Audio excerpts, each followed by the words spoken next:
Na PAN de hoje, desembarcamos no Rio Grande do Sul para te mostrar a Expointer, a maior feira agropecuária da América Latina. E é óbvio que não poderiam faltar elas, as caminhonetes. Paulo Cruz vai mostrar pra gente as Big Pickups que têm a preferência dos empresários do agro. Mariana Grilli, a apresentadora do programa Hora H do Agro, traz uma análise e um raio-x completo do setor do agronegócio. Valéria Luizetti se despede do Máquinas na PAN, trazendo mais uma edição do Giro Rápido de Notícias. De volta a São Paulo, Leonardo Maringulo acelera o Super Audi Q8 Sportback e-tron. E para comandar mais essa edição do programa, direto da Expointer no Rio Grande do Sul, Alex Rufo chega com tudo, direto das terras gaúchas. Então, aperte os cintos, porque o Máquinas na PAN está só começando.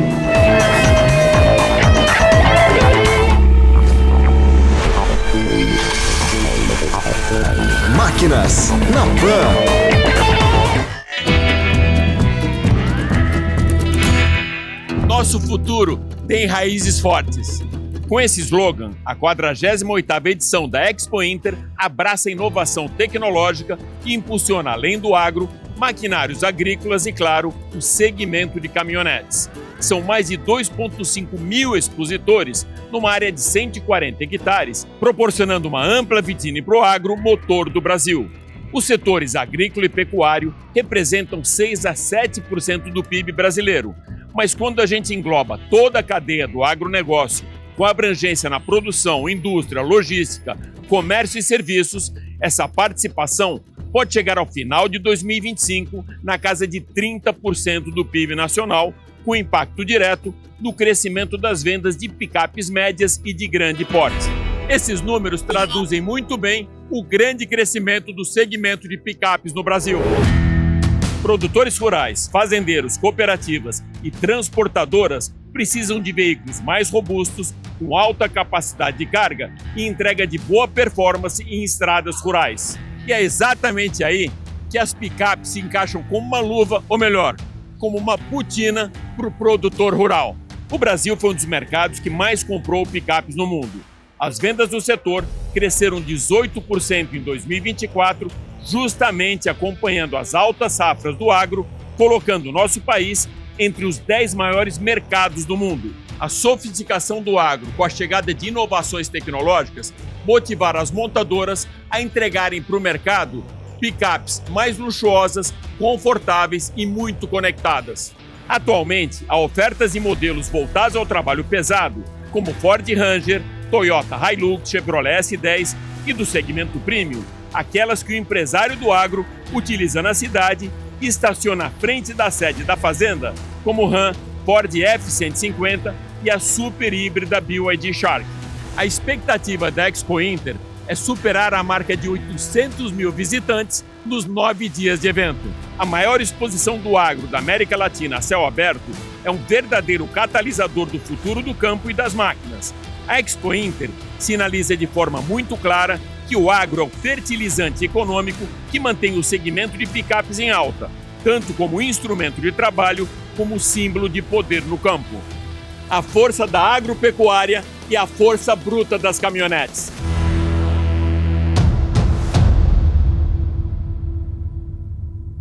Mas que caminhonetes são essas? Então o jornalista e pantaneiro, meu amigo Paulo Cruz, vai mostrar pra gente as grandes pick-up trucks que têm a preferência do empresário do agro e, claro, também da produção rural. Diga lá, meu comandante.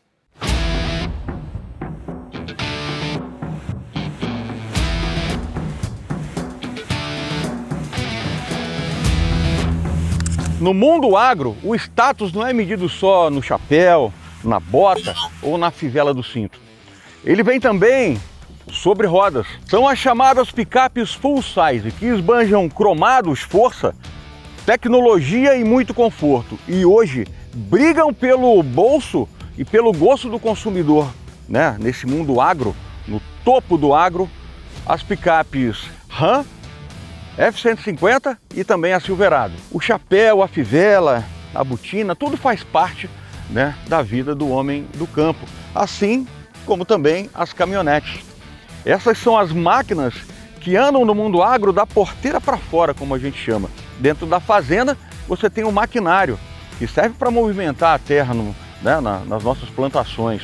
E essa daqui é aquela que vai, né, acompanhar o proprietário, vamos dizer assim. Por isso que a gente fala tralha de patrão, e deixa eu já te explicar o que é isso. Pode ser um termo não muito comum para você. Sabe aquele cavalo, quando a gente fala do arreio do cavalo, conjunto de sela, né, bonito, com aquela... Alguns têm até uns detalhes em prata, em metal. Isso é a tralha de patrão. E aquela sela, né, aquele arreio, que a pionada da fazenda não mexe não. Por isso que a gente chama essas brutas de tralha de patrão. Agora vamos falar um pouquinho dessas três que disputam o gosto desse homem do campo. As três movidas a gasolina, e depois ainda vou falar de duas delas que tem outro tipo de motorização, que é o motor a diesel. Vamos lá. Hoje quem domina o mercado entre Ram, F-150 e Silverado é a Ram. Detém aí quase 64% das vendas. A Ram é a que tem o motor mais forte, são 426 cavalos, potência de sobra. Tem uma boa capacidade de reboque, mas quando você vai para dentro dela, quem vai no banco de trás parece que está numa sala de visitas. Toda a comodidade para o motorista, todos os assistentes de condução, porque além de tudo essas caminhonetes, além de serem parrudas no seu visual, ela também é muito segura. Você vê, é um veículo que pesa um bocado, mais de 2,5 toneladas. E aí toda a assistência que ele tem também, quando a gente fala, né, dos controles eletrônicos que favorecem muito a condução do motorista, estão presentes nessas picapes. Então é uma picape que, além de servir no seu dia a dia, serve também como instrumento de trabalho. Não pense você que o cara que vai comprar uma picape dessa vai ser só para desfilar com a família, não. Vai botar também na lida. F-150, a picape mais vendida do mercado lá do Tio Sam há mais de 40 anos, uns 45 anos. E a picape é o veículo mais vendido. Ela também entrega todo o prestígio que você precisa quando fala de uma picape desse segmento. Aliás, quando a gente olha para um leilão, né? Os leilão aí de gado de elite, né? De cavalo. Quando você olha para o estacionamento, essa aqui é uma picape muito comum de ser vista. Além de todo o motor, esse aqui é um motor V8, 405 cavalos. Um câmbio extremamente eficiente, tem um conforto absurdo, uma tecnologia que faz dela uma picape diferenciada.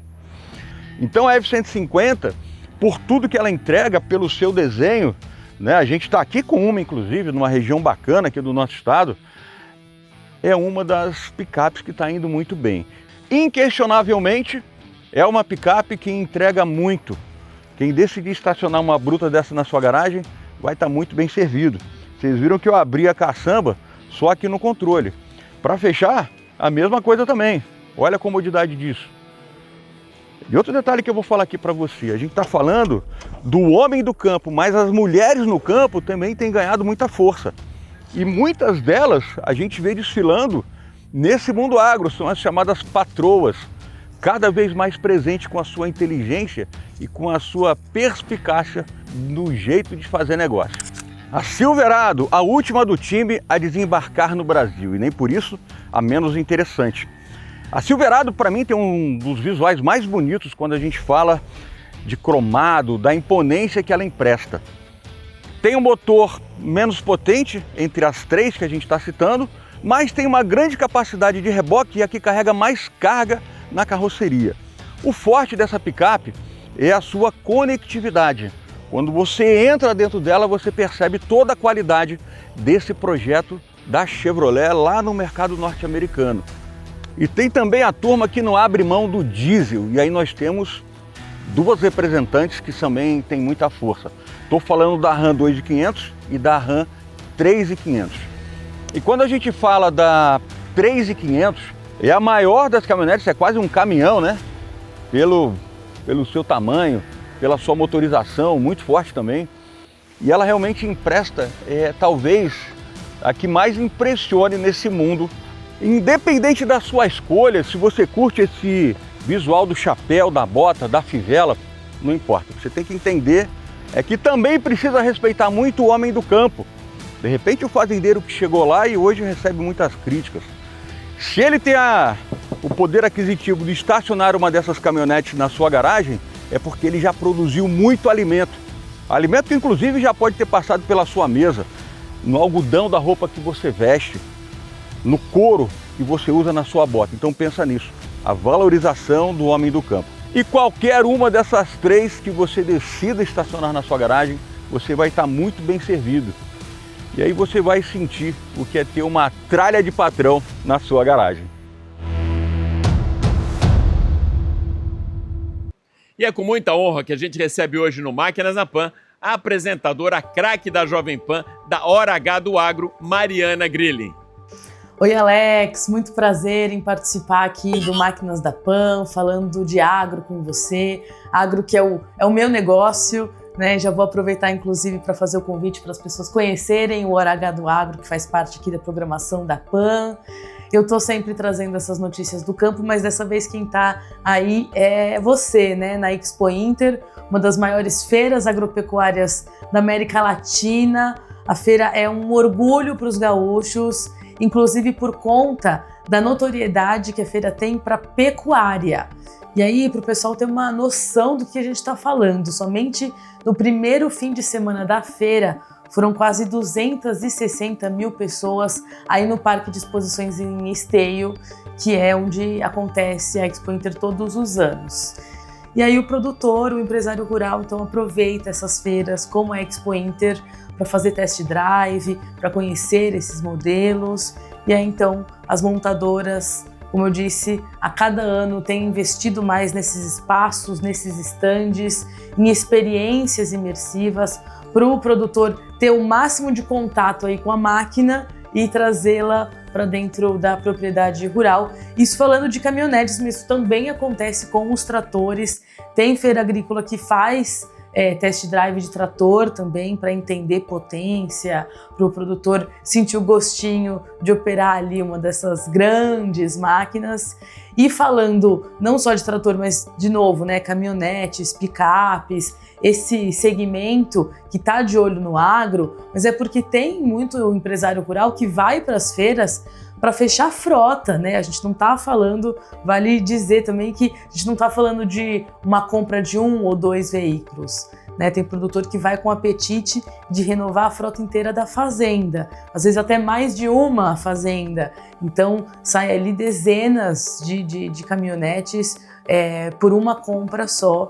Então você está aí no meio de um acontecimento no agro, como eu disse, uma feira importante para o Rio Grande do Sul e que também acontece num momento delicado para o mercado, né? Falando no questão do tarifaço dos Estados Unidos, como que isso impacta o desempenho do setor. Então a gente está acompanhando isso também lá no Hora H do Agro, para a gente trazer números, né? Nos 6 primeiros meses do ano, de acordo com a ABMAC, que é a Associação Brasileira da Indústria de Máquinas, e que tem a Câmara Setorial, né, de Máquinas e Implementos Agrícolas, de acordo com a ABMAC, nesses 6 primeiros meses do ano, foram aí vendidas, né? A indústria de máquinas vendeu 33,1 bilhões de reais em somente 6 meses, mais de 27 mil tratores e colheitadeiras, o que significa aí 15,4% acima do acumulado do primeiro semestre de 2024, né? Então, comparando aí um ano com o outro, esses 6 primeiros meses do ano então foram melhores do que no ano passado, mas a própria ABMAC vem pedindo muita cautela, ainda não se sabe muito o que esperar do desempenho do setor para os próximos 6 meses por conta do tarifaço. A gente continua acompanhando isso lá pelo Hora H do Agro e claro que é um prazer poder compartilhar esses assuntos da indústria, das montadoras, das máquinas de pequeno, médio e grande porte do agro prazer compartilhar aqui com você no Máquinas da Pan. Espero que essa seja uma das grandes outras contribuições que a gente possa ter, porque é isso, o agro é movido a 4 rodas ou mais, né? Então tem tudo a ver essa conexão. Boa feira para você, espero que tenha uma avenida, literalmente, aí, de negócios para a gente falar entre máquinas da cidade para o campo e do campo para a cidade. Um beijo, boa feira para vocês aí e a gente se fala em outras oportunidades. O agro é o motor do Brasil e a picape é o motor do agro. E se você quer ficar por dentro das principais notícias automotivas, fica ligado no Giro Rápido, apresentado por Valéria Luizetti, com consultoria de Fábio Morim. Oi, Alex! Eu tô aqui para mais um giro de notícias nesta semana no Máquinas na Pan e eu começo com a história de um cavalo, de uma máquina e da paixão de Ettore Bugatti. Debaixo do capô, um motor lendário, o W16 de 8 litros com 4 turbos e 1.600 cavalos de potência. Mas esse Bugatti não leva só força no nome, ele se chama Bruyère, em homenagem a cavalo favorito de Ettore Bugatti, símbolo de velocidade, beleza e elegância. O carro é um coupé de 2 lugares, feito em alumínio e fibra de carbono, sob medida para um comprador milionário e anônimo. Ele inaugura o Programme Solitaire, divisão que cria apenas 2 exemplares únicos por ano. No design, alguns traços lembram o Mistral, mas tudo é exclusivo. Capô alongado, linhas inspiradas no movimento de um cavalo, teto de vidro e traseira com aerofólio fixo e escapes verticais. Por dentro, luxo absoluto. Tecidos tartan de Paris, fibra de carbono esverdeada e até uma escultura do cavalo Bruyère no câmbio. Apresentado na Monterey Car Week de 2025, este modelo marca também o fim da era do motor W16. Um tributo único que une arte, engenharia e a paixão eterna de Ettore Bugatti. Omoda e Jayco confirmam novidades no Brasil. A marca do grupo Chery International anunciou a abertura da pré-venda dos novos Omoda 5 HEV e Omoda 7 PHEV a partir da segunda quinzena de setembro. Os 2 SUVs foram apresentados pela primeira vez ao público durante o Festival Interlagos 2025 e em breve terão todos os detalhes revelados. Design inovador, pacote de tecnologias, lista de equipamentos, posicionamento de mercado e, é claro, preços. Com a chegada desses modelos híbridos, a fabricante reforça sua estratégia no Brasil, ampliando o portfólio e oferecendo ainda mais diversidade. Tudo sem abrir mão do conceito tecnológico já presente no Omoda 5 elétrico e no Jayco 7 PHEV. E o Brasil atinge 500 mil veículos eletrificados. O país, que já figura entre os 10 maiores mercados automotivos do mundo e ocupa hoje a 6ª posição, se tornou também um dos destinos mais cobiçados pelas fabricantes globais de carros, caminhões, ônibus e também motocicletas. E a prova disso é no crescimento dos veículos eletrificados. Em julho, o país atingiu a marca de 503 mil unidades vendidas, segundo a BVE, número acumulado desde 2012 até julho de 2025. O resultado mostra uma mudança clara no comportamento do consumidor brasileiro, antes visto como conservador e preso às marcas tradicionais. Agora o público se mostra cada vez mais aberto a novas tecnologias e até a veículos de fabricantes pouco conhecidos. E os automóveis de entrada crescem em julho. O programa Carro Sustentável, criado pelo governo para incentivar veículos mais econômicos e menos poluentes, começou a valer em 10 de julho.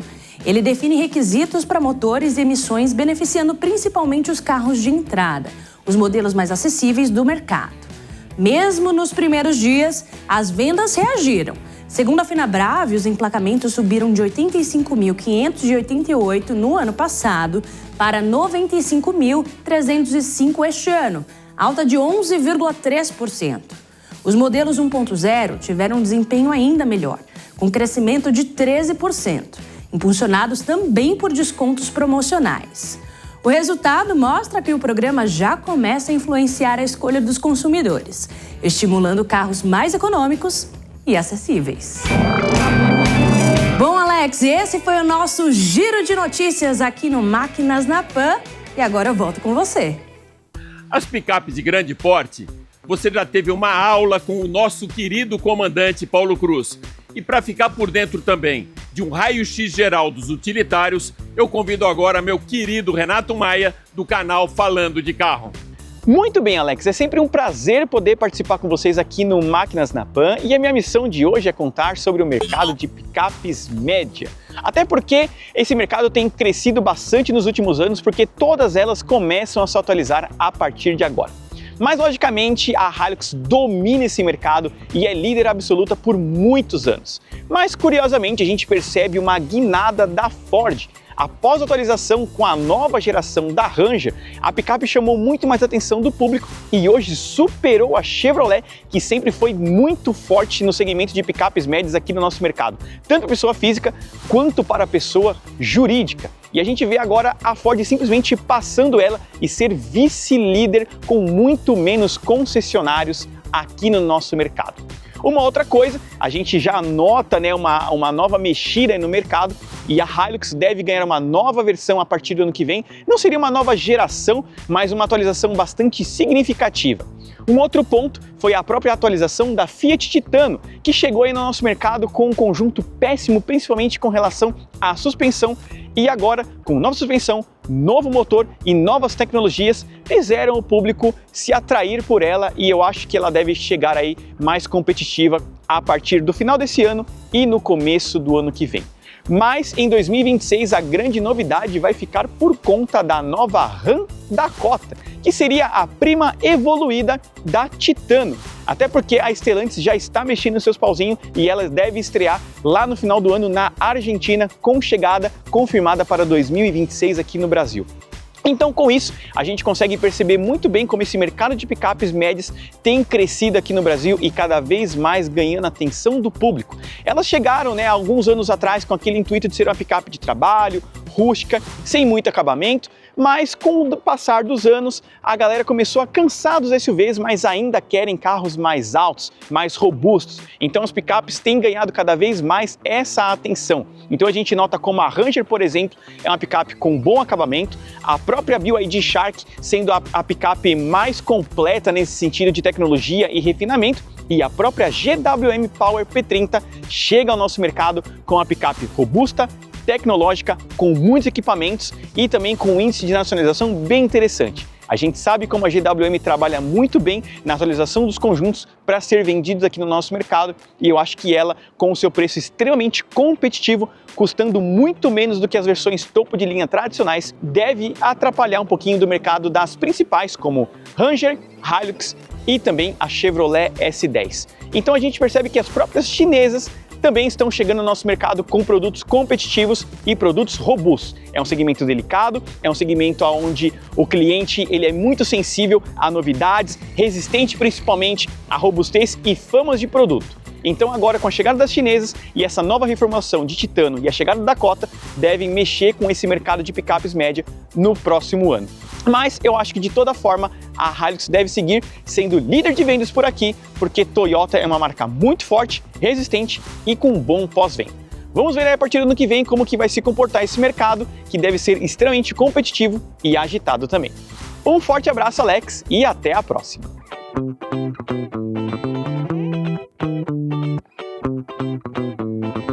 Daqui da Expo Inter, no interior do Rio Grande do Sul, a gente vai agora para as ruas de São Paulo praticar a mobilidade urbana com Leonardo Maringlo e o Audi Q8 Sportback e-tron.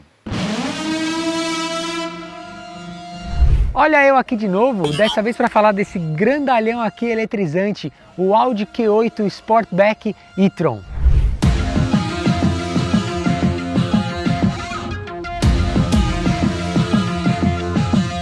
Bom, e aqui no Q8 Sportback e-tron a gente vê que ele tem algumas diferenças aí, sutis em relação ao seu irmão V6. Então a gente vê pela grade que tem um pouco menos de entrada de ar, já que a gente não tem um motorzão aqui querendo respirar fundo. A gente tem também um logo um pouquinho mais moderno e a gente tem um friso bem luminoso que interligam aí os faróis. Já na lateral a gente tem algumas coisinhas também, que é o seguinte, 2 entradas de carregador, tanto AC quanto DC, AC e DC aqui desse lado e AC do outro lado. As ACs, que normalmente são as wallbox de casa, a gente consegue pedir como opcional de carregar com uma velocidade de até 22 kW. Isso é bem legal, já é uma coisa aí, um diferencial para o Q8 e-tron. Ainda aqui na lateral eu quero falar sobre um detalhe que a gente consegue pedir como opcional apenas para os e-trons, que são os retrovisores com câmera. Então, ao invés de a gente ter o espelho comum, a gente tem uma hastezinha com uma câmera que mostra toda a imagem dentro da porta no espaço, que aí depois eu mostro para vocês onde que fica esse espaço ali para quando a gente pede com esse opcional. E seguindo ainda pela lateral, a gente vê que na coluna C a gente tem o caimento do teto, né, o coupé, que o próprio nome já diz como Sportback.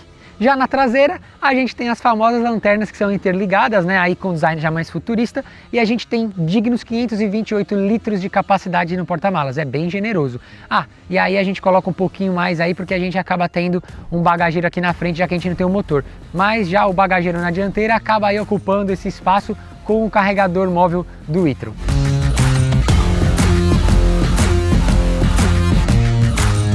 E aqui já na parte interna do Q8 e-tron a gente vê algumas diferenças aí entre seu irmão a combustão.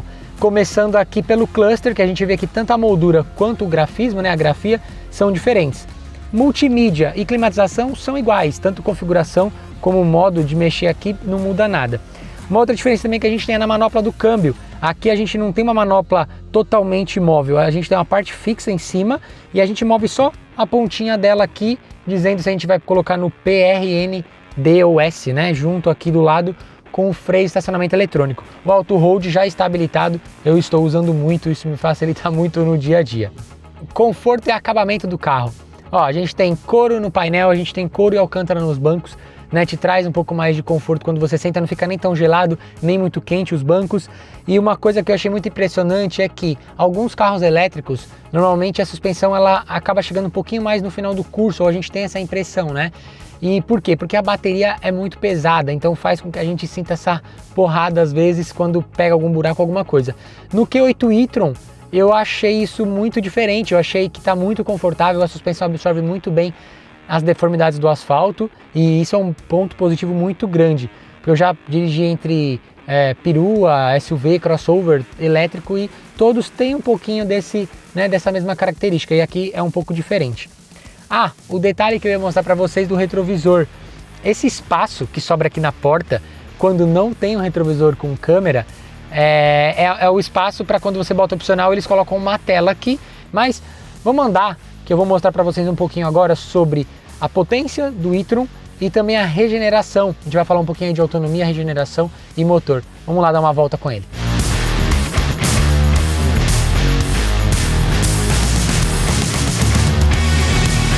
E aqui no Q8 e-tron a gente tem 2 motores, né? A gente fica um em cada eixo e aí a gente acaba tendo uma potência combinada de 408 cavalos com quase 68 kg de torque. Por ser 2 motores, um em cada eixo, a gente acaba tendo tração integral sob demanda. O carro é um carro que ele é um pouquinho pesado, até porque é sempre aquela velha história de carro elétrico, a bateria é pesada, então o carro acaba sendo pesado. Aqui o carro pesa em torno de 2.700 quilos, já é bem próximo das 3 toneladas e acaba que essa potência toda, né, peso-potência, acaba se compensando. Mas é um carro rápido, é um carro que dá aquele frio na barriga que a gente sempre comenta dos carros elétricos e o que eu não posso esquecer de ressaltar, como eu falei anteriormente, é um carro muito, hiper, mega confortável. Fiquei bem impressionado com isso daí. Eu não estava esperando que fosse um carro tão confortável, até por ter esse peso todo e quando a gente passa aí nas lombadas ou em buraco, normalmente a gente acaba sentindo um pouco desse peso. É um carro que faz aí de 0 a 100 em 5,6 segundos, não é ruim pelo peso, mas se não fosse o peso das baterias eu tenho certeza que ele faria muito melhor, até porque ele tem potência de sobra. Vamos supor que eu queira regenerar a bateria, eu tiro o pé do acelerador, aperto aqui na borboleta do lado esquerdo, que é o menos, e eu tenho vários níveis de regeneração. Então quando eu aperto a borboleta, uma vez eu já sinto o carro querendo segurar um pouco. Quando eu aperto a segunda vez, ele segura mais forte, dando uma freada forte. Então você sente que ele segura bastante. Essa sacada é muito boa, principalmente para descida de serra, porque eu vou dizer o seguinte, se a gente pega uma descida de serra para praia, para o litoral, por exemplo, e a gente consegue manter o nível 2 de regeneração aqui, talvez até um nível maior. Dependendo, se for muito íngreme, eu vou te falar que a gente consegue regenerar bastante bateria aqui no e-tron. Dinâmica e usabilidade do carro. O carro só tem ponto positivo. A gente sabe que os carros elétricos sofrem muito pela questão da gente ter que ficar preocupado com um eletroposto para a gente carregar, né? Na verdade, quem tem um carro normalmente tem um wallbox em casa. Não faz sentido quem tem um carro elétrico não ter um wallbox em casa.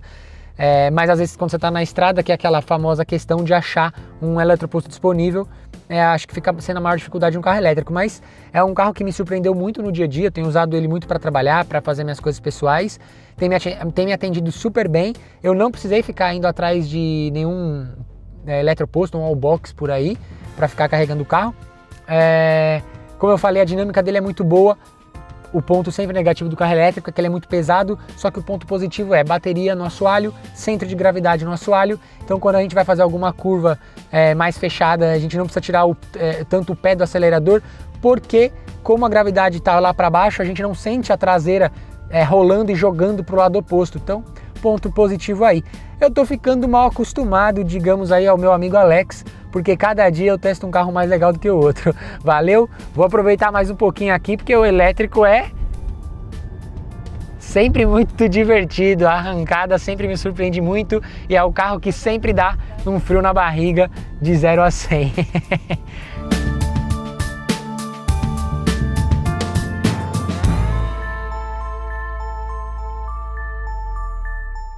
O Máquinas na Pan mais que especial, diretamente da Expo Inter, fica por aqui. Mas vale lembrar que você pode acompanhar o nosso programa pela TV Jovem Pan News e pelas plataformas digitais da Jovem Pan. Super obrigado pela sua audiência e até a próxima. Valeu!